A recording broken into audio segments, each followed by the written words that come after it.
আমাদের তো এই বিপদ আসে নাই। পানির ভিতরে যে বাস করা কত কষ্ট, চাল পর্যন্ত পানি যে দেখা যাইতেছে। অনেক কষ্ট কইরা মানুষ পানির ভিতরে থাকতেছে।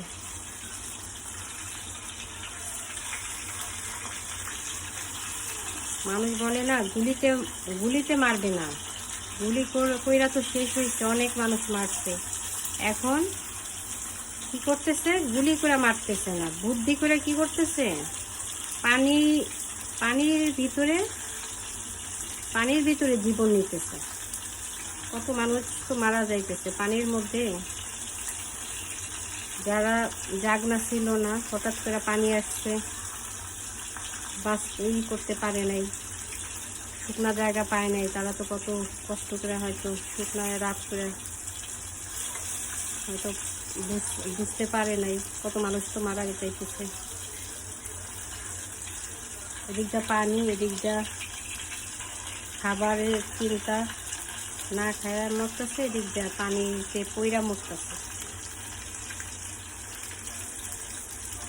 গুলিতে মারলো কত, এখন আবার পানিতে মারতেছে, বুদ্ধি কইরা পানিতে মারতেছে, তাই না? কত যে বুদ্ধি! এগুলো বুদ্ধি কুটনামি বুদ্ধি থাকে, তারা কুটনামি তাদের বুদ্ধির অভাব হয় না। মানুষ মায়া না থাকলে একটার পর একটা বিপদ মানুষকে দিতেই থাকবে। যতই বিপদ থেকে উদ্ধার হইতে পারবো না। দেখেন একটার পর একটা চালাকি কইরা বুদ্ধি দিয়ে দেয়া, শিক্ষার্থীদের মারবে, জনগণকে মারবে,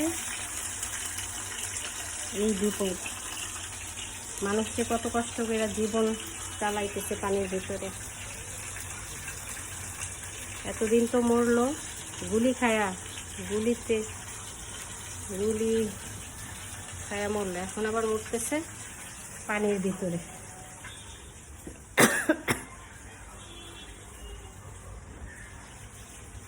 যার কষ্ট তার যারা পানিতে আছে তারাই বুঝতেছে যে তারা কত কষ্ট করতেছে। যাদের বাচ্চারা মারা গেছে তারা বুঝতেছে যে বাচ্চা হারানোর যে কত কষ্ট। যাদের বাচ্চা মারা যায় নাই, বিপদ আসে নাই, তারা কিন্তু বোঝে না একটা বাচ্চা মারা যাওয়া, একটা বাচ্চা পানিতে পড়ে মারা যাওয়া, গুলি খায় মারা যাওয়া কত কষ্ট। যাদের গেছে তারাই বুঝতেছে। ভালো থাকেন, তাদের জন্য দোয়া করেন। সবাই ভালো থাকুক, সুস্থ থাকুক, এই দোয়া করি।